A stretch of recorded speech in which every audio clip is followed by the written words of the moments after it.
¿Qué hay detrás de las insulsas y sobredimensionadas críticas de la revuelta en contra del hormiguero? Veámoslo. Ayer, el mismo día en el que el comisionista Víctor de Aldama reveló numerosos detalles sobre las presuntas tramas de corrupción del Partido Socialista Obrero Español,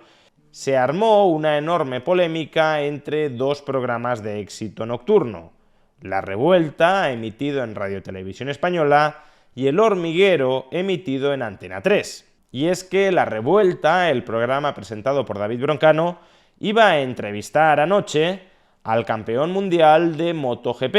Jorge Martín. Sin embargo, según relató David Broncano, a última hora, la producción del programa del Hormiguero llamó a Jorge Martín para presionarlo y amenazarlo con que no fuera entrevistado por La Revuelta, dado que la semana que viene iba a ser entrevistado en El Hormiguero, y no querían que la primicia de esa entrevista, la primera entrevista en televisión desde que es campeón mundial de MotoGP, no querían que la primicia de esa entrevista la tuviera La Revuelta. Y por tanto, poco más o menos que le dijeron: si se emite antes la entrevista de La Revuelta, luego no serás entrevistado en El Hormiguero.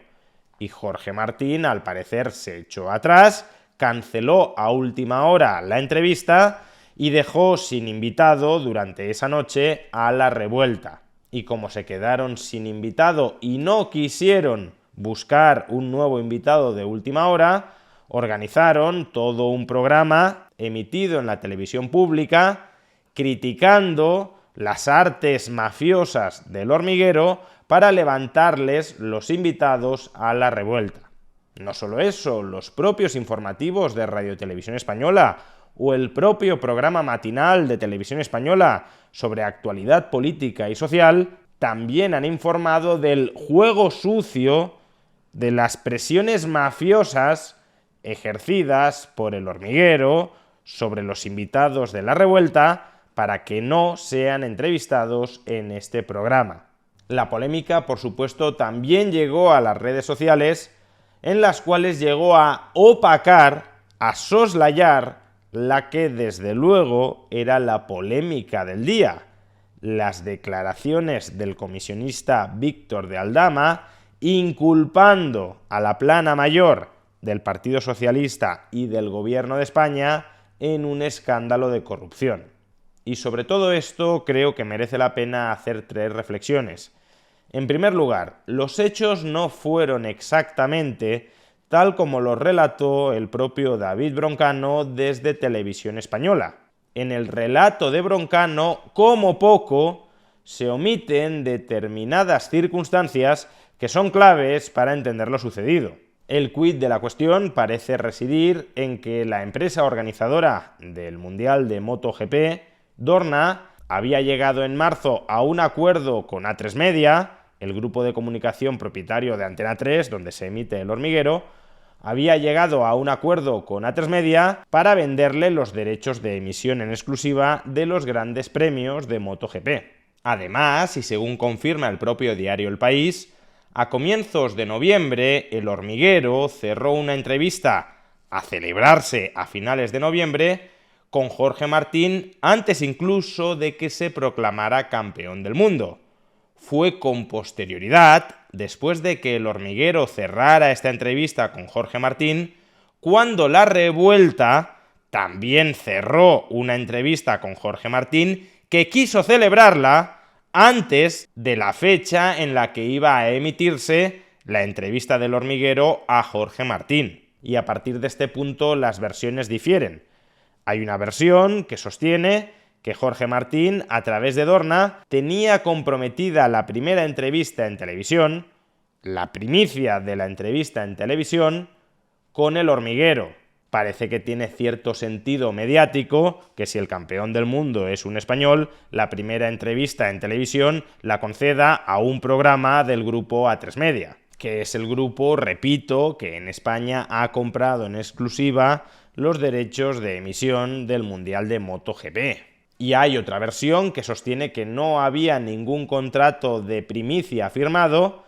pero que cuando desde Dorna se enteraron de que Jorge Martín iba a ser entrevistado por La Revuelta antes de ser entrevistado por El Hormiguero, es decir, iba a ser entrevistado en primicia por un grupo mediático distinto a aquel que les había comprado los derechos de emisión del Mundial de MotoGP y que además había cerrado la entrevista con Jorge Martín antes de que la cerrara La Revuelta, cuando se enteraron de esto, desde Dorna llamaron a Jorge Martín para persuadirle de que esa primera entrevista no fuera con La Revuelta, no fuera con Televisión Española, sino que se esperara a ser entrevistado por El Hormiguero. Si Atresmedia paga una determinada cantidad de dinero a Dorna, de la cual, por cierto, también indirectamente termina cobrando Jorge Martín, y si además Atresmedia había negociado la entrevista con Jorge Martín antes de que lo hiciera La Revuelta, y por tanto sin saber que La Revuelta pretendía emitir una entrevista antes de la que ellos habían negociado en primicia, pues tiene sentido, repito, que Atresmedia quiera rentabilizar ese dinero que ha adelantado para emitir MotoGP con la primicia de entrevistar al español que ha ganado este mundial. Desde luego, si existe un contrato en el que se especifica que la primicia de esta entrevista le corresponde a Atresmedia, la historia cambia radicalmente. Ya no es El Hormiguero quien le estaría robando con malas artes a La Revuelta a un invitado, sino más bien estaría sucediendo al revés, que La Revuelta intentaba vulnerar un acuerdo de exclusividad que tenía el campeón de MotoGP con El Hormiguero. Y por tanto aquí las malas artes, aunque fuera por desconocimiento, por negligencia, por no haberse tratado de informar sobre el régimen contractual del campeón de MotoGP, aquí las malas artes habrían correspondido a La Revuelta. Pero es que aún en el caso de que no exista ese contrato de primicia con El Hormiguero, desde luego tampoco constituye una narración completa de los hechos omitir que esa llamada se produce por unas circunstancias muy concretas. Y esas circunstancias son que El Hormiguero había concertado con Jorge Martín su entrevista antes que La Revuelta y que además el Mundial de MotoGP se emite por Atresmedia porque Atresmedia ha comprado esos derechos y que por tanto la organizadora de ese Mundial, con el objetivo de mantener buenas relaciones con su cliente mediático, con el cliente que le está pagando una millonada por los derechos de emisión, que la organizadora, Dorna, llame a Jorge Martín para exhortarle a que se reserve la primera entrevista por deferencia, de nuevo, hacia el grupo mediático que emite el Mundial de MotoGP,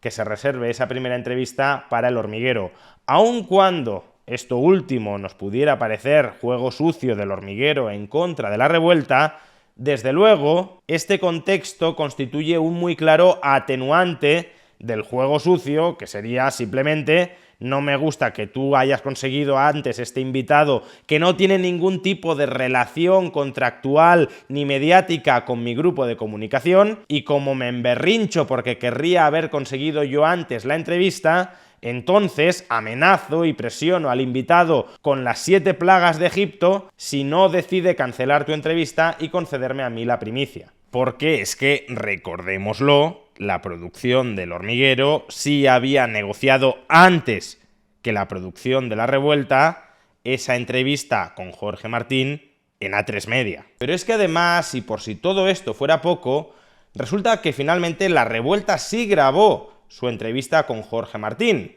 solo que no la pudo emitir en el día de ayer, por lo que hemos explicado con anterioridad. La Revuelta, si así lo quiere, podrá emitir esa entrevista que ya se ha grabado con posterioridad a la entrevista del Hormiguero. No es que La Revuelta no pueda entrevistar a Jorge Martín, se trata de que por los motivos ya expuestos, La Revuelta no puede entrevistar a Jorge Martín antes de que lo entreviste El Hormiguero. Pero esta última información es una información que ayer La Revuelta no nos proporcionó. Y esto me lleva a la segunda reflexión. Es del todo vergonzoso que un medio de comunicación público, que ya de entrada no debería existir, que ya su mera existencia constituye competencia desleal en contra de los medios de comunicación privados, tanto de los medios de comunicación constituidos en torno a grandes corporaciones, como también competencia desleal contra canales de YouTube como pueda ser este, porque compite por la atención audiovisual del público, es del todo vergonzoso que un medio de comunicación público se convierta en una brunete mediática en contra de un programa de la competencia privada. Porque ese programa de la competencia privada, tanto la cadena como los profesionales que trabajan en él, están sufragando con sus impuestos, entre muchos otros impuestos, pero también con sus impuestos, el funcionamiento de esta cadena de televisión pública que los está insultando. No solo compite deslealmente contra ellos, sino que además los insulta. Y por lo que hemos conocido, no solo los insulta, sino que contribuye a difamarlos propalando una información falsa o como poco incompleta sobre lo que ha sucedido. Si esto se hubiese producido entre dos medios de comunicación privados y no hubiese ningún contrato de primicia de por medio, pues sí que podría tener cierto sentido decir, mira, este medio de comunicación privado ha hecho una llamada a la organizadora del Mundial de MotoGP y como tienen los derechos en exclusividad, les han levantado la entrevista al campeón mundial de MotoGP. Y esto a algunos les podrá parecer comprensible, por tratarse de una entrevista orgánica con la emisión del Mundial de MotoGP, y a otros les podrá parecer una jugarreta fea. Pero es que no estamos hablando de dos medios de comunicación privados. Estamos hablando de un medio de comunicación privado versus un medio de comunicación público que compite deslealmente contra él. Y que no solo compite deslealmente contra él, sino que además utiliza el altavoz sufragado por los impuestos de todos los ciudadanos para insultar y difamar a ese medio de comunicación privado que le hace la competencia. Y la tercera reflexión sobre este asunto, por supuesto, es cómo esta polémica, en el fondo bastante vacía, en el fondo bastante insulsa, ha conseguido, al menos en parte, ocultar las gravísimas acusaciones vertidas por el comisionista Víctor de Aldama en contra del Partido Socialista Obrero Español y del Gobierno de España. Y hombre, que las redes sociales hayan mordido ese hueso, que gran parte de la algarabía, del ruido que se produce dentro de las redes sociales haya girado en torno a la polémica insulsa entre La Revuelta y El Hormiguero, pues podría llegar a ser comprensible. Nos mostraría la fibra moral de una sociedad que mira el dedo en lugar de fijarse en la luna, pero muchos ciudadanos también pueden estar hartos de las continuas polémicas de la política y quizá prefieran trasladar su atención a otros frentes como puedan ser los deportes, el fútbol por ejemplo, o en este caso la guerra mediática entre El Hormiguero y La Revuelta. Como digo, que las redes sociales mordieran ese hueso creo que no sería demasiado esperanzador para el futuro de un país, pero hasta cierto punto comprensible. Ahora bien, aquí lo grave es que Radio Televisión Española, un medio de comunicación público, sufragado con los impuestos de todos, que supuestamente debería prestar un imparcial servicio al gran público, Radio Televisión Española ha decidido ocupar una parte de su escasa parrilla mediática, parrilla de los informativos, parrilla de los programas de debate nocturno o parrilla de los programas matinales de debate, ha decidido ocupar parte de su escasa parrilla mediática a tratar no con mayor amplitud, no con mayor detenimiento, no con mayores pelos y señales, el que sin duda era el gran asunto periodístico del día, las gravísimas acusaciones vertidas por Víctor de Aldama en contra del PSOE y en contra del gobierno. No, ha decidido ocupar parte de la parrilla mediática que debería haberle correspondido entera a ese tema, a tratar la polémica insulsa y vacía entre El Hormiguero y La Revuelta, y además para echar basura en contra del Hormiguero. Un apagón informativo sobre aquellas cuestiones que no le interesa que se traten en absoluto al Partido Socialista. Poco ha actuado como servicio público y bastante, o mucho, como servicio partidista. Lo grave de esta cuestión, por tanto, es cómo vuelve a instrumentalizarse Radio Televisión Española para prestar un servicio a un partido que acaba de ser acusado gravemente de corrupción sistémica. Un medio de comunicación no solo actúa como el nodo por presentar una imagen falsamente idílica del gobierno de turno, sino también por ocultar deliberadamente o arrinconar a un segundo plano cuestiones que perjudican gravemente la imagen de ese gobierno. Y en esas precisamente está Radio Televisión Española. Así que aprovechemos nuevamente para reivindicar que todos los medios de comunicación públicos deberían ser de inmediato cerrados porque solo constituyen herramientas de propaganda del poder político constituido. No solo Radio Televisión Española, sino también, por supuesto, las televisiones autonómicas, unas al servicio del PSOE, las otras al servicio del PP. Confiscar a los ciudadanos para comprarse altavoces de propaganda que emplean ellos mismos con la complicidad de periodistas vergonzosos que venden su reputación y su praxis profesional al mejor postor político. Cerremos Radio Televisión Española para que cese de una vez la competencia desleal y, sobre todo, la propaganda partidista.